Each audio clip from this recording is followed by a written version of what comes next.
Hello everyone, welcome to the channel the Zorawar classes. आप सभी का स्वागत है आज की हमारी करंट अफेयर्स की क्लास में। माय डियर फ्रेंड्स, ये हो जाएगी आपकी 18 मार्च की करंट अफेयर्स की क्लास। जैसे कि आप सबको पता होगा कि कल एक डिस्ट्रैक्शन जो है हम लोगों के बीच में आ गया था, वो था कि भाई इस साल केवीएस की वैकेंसी नहीं आएगी, और ये जो है पुष्टि कर रहे हैं हमारे शिक्षा मंत्री रमेश पोखरियाल जी। इवन दो जब मैंने न्यूज़ पढ़ी थी तो मैंने इस पर ज़्यादा रिएक्ट नहीं किया था, क्योंकि मुझे पता था कि इस न्यूज़ में कोई दम नहीं है। बट स्टिल एक न्यूज़ है आपका एबीपी न्यूज़, बड़ा न्यूज़ चैनल है, आपको पता होगा, आपके टीवी पे भी आता है, और उसकी आपकी सोशल मीडिया वाली भी एजेंसी है। तो वहां पे भी एक आर्टिकल आया हुआ था कि भैया पुष्टि की है रमेश कुमार पोखरियाल जो हमारे शिक्षा मंत्री हैं, उन्होंने, कि केवीएस इस साल वैकेंसी नहीं निकालेगा। बच्चों में बहुत ज़्यादा निराशा छा गई थी, बहुत ज़्यादा परेशान हो रहे थे। मेरे पास बहुत सारे मैसेजेस आ रहे थे, मैंने किसी का रिप्लाई नहीं किया। ठीक है, रीज़न यही था कि मैं जब तक उसकी तह तक नहीं जाता तो रिप्लाई नहीं करता। तो मैंने आज 7 बजे वीडियो डाल दी है, जिसने देख लिया उन्हें पता लग गया होगा, जिसने नहीं देखी है जाकर देखो कि सच्चाई क्या है। क्या सच में आप लोगों की इस साल वैकेंसी नहीं आएगी केवीएस की? जाकर देखो, आपको सब पता लगेगा। और शर्म की बात है जब इतनी बड़ी न्यूज़ एजेंसी गलत अफवाह फैलाती है। वहां पर कहीं भी नहीं लिखा है कि इस साल वैकेंसीज नहीं आएगी। क्वेश्चन ही अलग था, उसको मोड़ तोड़ के जो उनका मन किया वो उन्होंने बोल दिया। चलिए फ्रेंड्स, अपनी तैयारी जो है पहले की तरह कंटिन्यू रखें। एक दिन था, चलिए एक दिन को निकाल देते हैं अपनी लाइफ से। थोड़ा सा परेशान हुए थे हम सब लोग, वापस अपनी तैयारी पे आते हैं। और जिन लोगों ने कोर्स एनरोल कर लिया है उन लोगों को पता है कि भाई सारे टॉपिक्स वगैरह आपको किस तरीके से वहां पे प्रोवाइड किए जा रहे हैं। और जिन लोगों ने अभी तक नहीं किया है, वो प्लान कर रहे हैं, तो मैं आपको बता दूं कि जो 2999 का हमारा ऑफर चल रहा था उसको एक्सटेंड कर दिया गया है। कब तक? 31 मार्च तक, क्योंकि काफी सारे बच्चों ने रिक्वेस्ट की कि सर इसको थोड़ा सा और बढ़ा दिया जाए। तो भाई हम आपके लिए हैं, यहाँ पे ये नहीं है कि हमें पता नहीं पैसा कमा के कहाँ जाना है।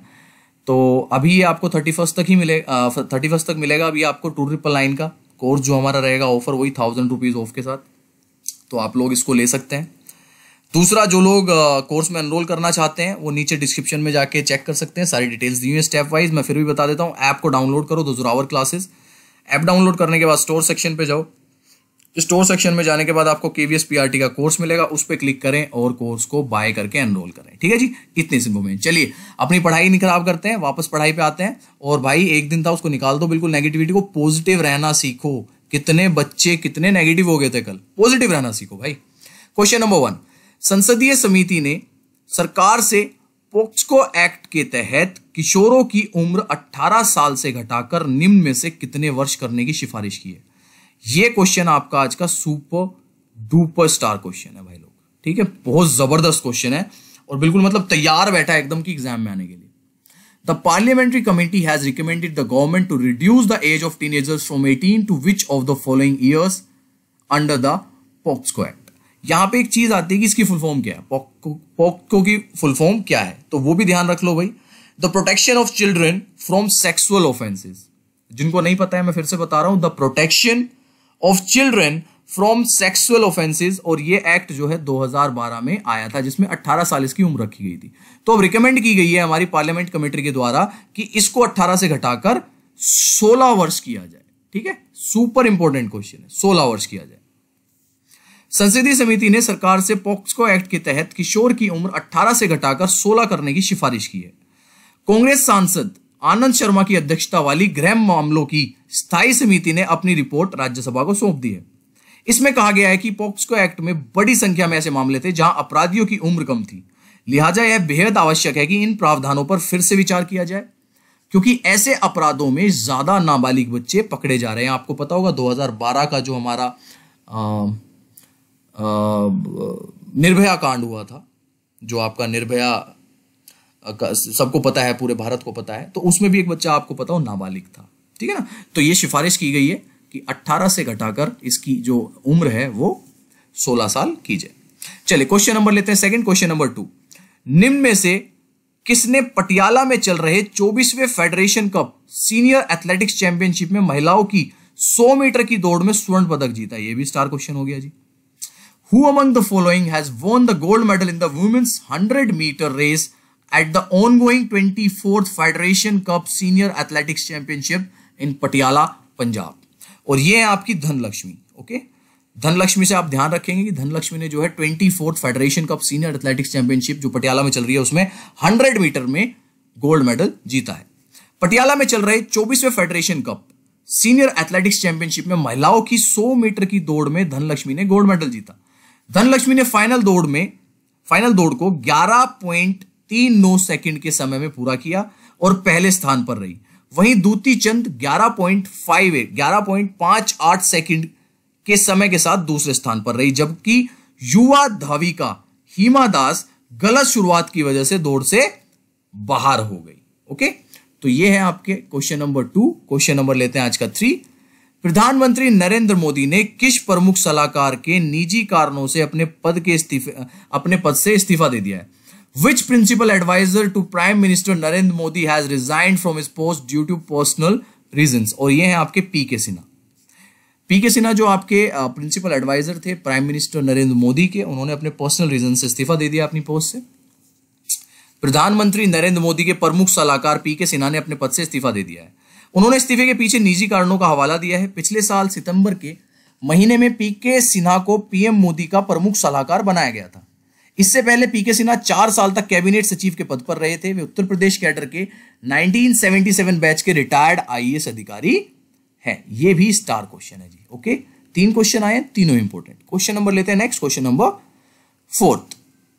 विश्व वायु गुणवत्ता 2020 की रिपोर्ट के अनुसार विश्व में सबसे प्रदूषित राजधानी निम्न में से कौन बन गई है? According to the world air quality 2020 report, which of the following has become the most polluted capital in the world? और बताते हुए बड़ा ही अफसोस हो रहा है कि भाई ये दिल्ली है, हमारे देश की दिल्ली ही जो राजधानी है, पूरी दुनिया की सबसे पोल्यूटेड राजधानी बताई गई है 2020 में। इवन तो 2020 में तो लॉकडाउन भी रहा था और काफ़ी ज़्यादा स्वच्छ हवा हमने महसूस की थी दिल्ली वालों ने, बट स्टिल विश्व वायु गुणवत्ता 2020 की रिपोर्ट के मुताबिक विश्व में सबसे प्रदूषित राजधानी दिल्ली बन गई है। दुनिया के 30 सर्वाधिक प्रदूषित शहरों में 22 भारत में है।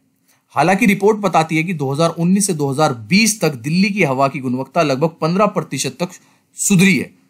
इसमें कहा गया है कि सुधार के बावजूद दिल्ली दुनिया के 10वें सबसे प्रदूषित शहर और शीर्ष प्रदूषित राजधानी के रूप में स्थानांतरित है।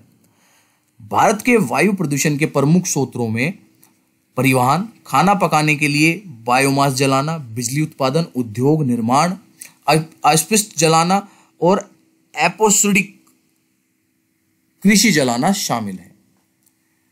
तो दिल्ली जो है वर्ल्ड में तो 10वें नंबर पे है अगर सिटीज देखी जाए, आपकी शहर देखे जाए, लेकिन अगर कैपिटल्स की बात आती है तो कैपिटल्स में कहाँ है? टॉप पे है, शीर्ष पे। ठीक है, ये भी आपको अच्छा रखना है, ये भी आपका स्टार क्वेश्चन ही है। क्वेश्चन नंबर लेते हैं आज का 5th। हाल ही में वनवासी समागम का आयोजन किस राज्य में किया गया? Recently in which state the वनवासी समागम वाज ऑर्गेनाइज्ड? और ये उत्तर प्रदेश में किया गया आपका। वनवासी से याद रखना आप, उत्तर प्रदेश। उत्तर प्रदेश के सोनभद्र जिले में वनवासी समागम का आयोजन किया गया। राष्ट्रपति रामनाथ कोविंद ने मुख्य अतिथि के रूप में इस समागम में भाग लिया। राष्ट्रपति ने सेवा कुंज आश्रम के नवनिर्मित भवन का उद्घाटन भी किया। सोनभद्र उत्तर प्रदेश भारत का दूसरा सबसे बड़ा जिला है। ठीक है जी, चलिए क्वेश्चन लेते हैं नेक्स्ट, क्वेश्चन नंबर 6। हाल ही में गृह मंत्रालय ने नागालैंड, मणिपुर, मिजोरम और किस राज्य को म्यांमार से भारत में अवैध अंतर्वाह की जांच करने का निर्देश दिया है? Recently the ministry of home affairs has directed Nagaland, Manipur, Mizoram and which state to check illegal inflows from Myanmar to India? और ये चौथा स्टेट है आपका अरुणाचल प्रदेश। इन चारों स्टेट्स को कहा गया है कि जितना भी इलीगल इनफ्लो म्यांमार से हो रहा है, जहां पे भी फिलहाल में तख्ता पलट किया गया है, तो आप उसका जो है चेकआउट करें।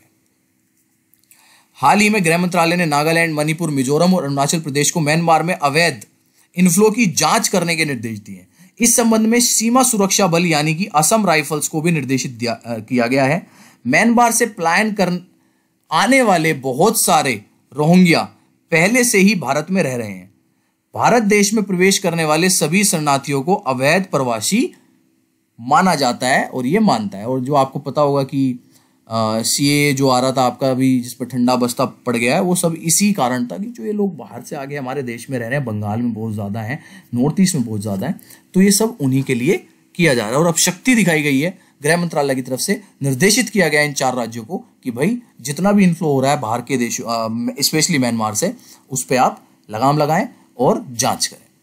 क्वेश्चन नंबर 7, हाल ही में किस राज्य सरकार ने राज्य के ठंडे रेगिस्तानी इलाकों में सिबथॉर्न के पौधों को लगाने का फैसला किया? ये स्टार क्वेश्चन है जी। Recently which state government has decided to plant sea buckthorn plants in the cold desert areas of which state? और ये भैया हिमाचल प्रदेश। अब कोल्ड है तो मध्य प्रदेश, गुजरात, राजस्थान तो कोल्ड होगा नहीं, तो इसका आंसर हो गया हिमाचल प्रदेश। ये आपको ध्यान रखना है। हाल ही में हिमाचल प्रदेश सरकार ने राज्य के ठंडे रेगिस्तानी इलाकों में सीबकथॉर्न के पौधों को लगाने का फैसला किया है। यह एक झाड़ी होती है जो नारंगी पीले रंग की खाने योग्य बेरों का उत्पादन करती है। भारत में यह पौधा हिमालय क्षेत्र के में ट्री लाइन से ऊपर पाया जाता है। सीबकथॉर्न का पौधा मिट्टी को बांधे रखने में मदद करता है, जो मिट्टी के क्षरण को रोकता है। जितना भी कटाव वगैरह होता है, और आपको पता होगा कि आपके पहाड़ी इलाके में जो भूस्खलन हो जाता है, पहाड़ गिर जाते हैं, तो उनको रोकने में बहुत ज्यादा हेल्प भी ये करता है। चलिए क्वेश्चन नंबर लेते हैं नेक्स्ट, क्वेश्चन नंबर 8। रूस और निम्न में से किस देश ने चंद्र अनुसंधान सेंटर के लिए समझौते ज्ञापन पर हस्ताक्षर किए? Russia and which of the following country signed a memorandum of understanding for the lunar research station? और ये चाइना और रूस ने दोनों ने मिलकर एक मऊ पे साइन किए। रूस और चीन ने चंद्रमा अनुसंधान स्टेशन के समझौते ज्ञापन पर हस्ताक्षर किए। अंतरराष्ट्रीय चंद्र विज्ञान स्टेशन अनुसंधान और प्रयोगात्मक सुविधाओं का एक परिसर होगा जो चंद्रमा की सतह पर या फिर इसकी कक्षा में बनाया जाएगा। इस परिसर को बहुउद्देश्य और बहुविशिष्ट अनुसंधान कार्य करने के लिए निर्मित किया जाएगा। चीन और रूस इस परियोजना पर अंतरराष्ट्रीय सहयोग को बढ़ावा भी देंगे। तो यह भी ध्यान रखना है कि दोनों देश इस तरीके से आपके लूनर रिसर्च स्टेशन जो है वो डेवलप करना चाहते हैं। कहां पर? या तो चंद्रमा पर या उसकी ऑर्बिट में चंद्रमा की। चलिए क्वेश्चन नंबर लेते हैं नेक्स्ट, क्वेश्चन नंबर 9। सरकार किस हिल स्टेशन में शीतकालीन खेल स्थान स्थापित करेगी? ये सुपरस्टार क्वेश्चन है भाई लोग, ठीक है। In which hill station will the government establish winter sports institute? और ये किया जा रहा है आपका गुलमर्ग में, जो आपका श्रीनगर में पड़ता है, श्रीनगर से ऊपर जाते हुए। युवा मामलों और खेल मंत्री किरण रिजिजू ने बताया कि केंद्र सरकार गुलमर्ग कश्मीर में एक शीतकालीन खेल संस्था स्थापित करने के लिए काम कर रही है। केंद्र के पास सभी प्रमुख खेल डोमेन में कश्मीरी युवाओं को बढ़ावा देने और प्रशिक्षण देने के लिए एक विशिष्ट रोड मैप भी तैयार किया गया है। तो भाई ये हो गया आपका क्वेश्चन नंबर 9। आज का लास्ट क्वेश्चन ले लेते हैं, क्वेश्चन नंबर 10। किस राष्ट्र ने अगले महीने ट्विटर पर प्रतिबंध लगाने की धमकी दी है? Which nation has threaten to ban Twitter next month? ये भैया रूस ने कहा है। रूस ने कहा है तो सुधर जाओ भाई ट्विटर, जो वरना तुम पे बैन लगा दिया जाएगा। रूस ने 17 मार्च 2021 को सोशल नेटवर्किंग साइट ट्विटर को अगले महीने ब्लॉक करने की धमकी दी है, जब तक कि कंपनी कुछ सामग्री को हटाने की मांग का अनुपालन नहीं करती। रूसी अधिकारियों ने ट्विटर पर ऐसी घटनाओं का हवाला दिया है जिसमें चाइल्ड पोर्नोग्राफी, ड्रग्स के इस्तेमाल और बच्चों को आत्महत्या का प्रयास करने के लिए प्रोत्साहित करने वाले ट्वीट्स भी शामिल हैं। तो these are the top 10 questions. I hope you like it and I hope you like the video जो कि 7 बजे आई थी। इसलिए कहता हूं सच्चाई, किसी भी चीज को सुनते ही एकदम ना अपने कान खड़े मत कर लिया करो, नेगेटिव मत हो जाया करो। हर चीज के दो पहलू होते हैं। वो जोमेटो वाला केस भी आपने देखा होगा। मैं उस पर कोई यहाँ पे मतलब कि अपना कोई वो नहीं रख रहा हूँ स्टेटमेंट, बट स्टिल उसके भी दो पहलू हैं। जब तक जांच पूरी नहीं हो जाती है तो हम किसी की भी साइड नहीं ले सकते हैं। ऐसे ही यहाँ पे भी है, जब तक आप उस चीज को अच्छे से ना देख लो आप नहीं कर सकते हैं, डिसाइड नहीं कर सकते हैं कि वो चीज कैसी है। अगर इतना ही बड़ा डिसीजन होता वो न्यूज में भी आता, हर न्यूज़पेपर में आता। वो हिंदू में क्यों नहीं आया? वो ऐसे टुच्चे मुच्चे चैनलों में ही क्यों आया इन पे, और वो भी आर्टिकल्स पे? तो कभी भी मैं आपको एक चीज बता दूं, न्यूज कभी भी ऑथेंटिक नहीं होती है, चाहे कितना भी बड़ा न्यूज़पेपर हो। न्यूज आज के टाइम में पेड होती है। आप देख नहीं रहे हैं क्या हमारे न्यूज जितना है क्या हो गया है भैया? पेड हो चुकी है सब कुछ। मैं पैसे दूंगा वो निकाल देंगे आर्टिकल उस चीज का। तो चलिए भाई, यही आप लोगों से जो है मुझे बताना था। आई hope you like the video and I hope आपका जो डाउट था कि पेपर होगा नहीं होगा वो क्लियर हुआ होगा। चलिए एवरीवन, बाय, टेक केयर।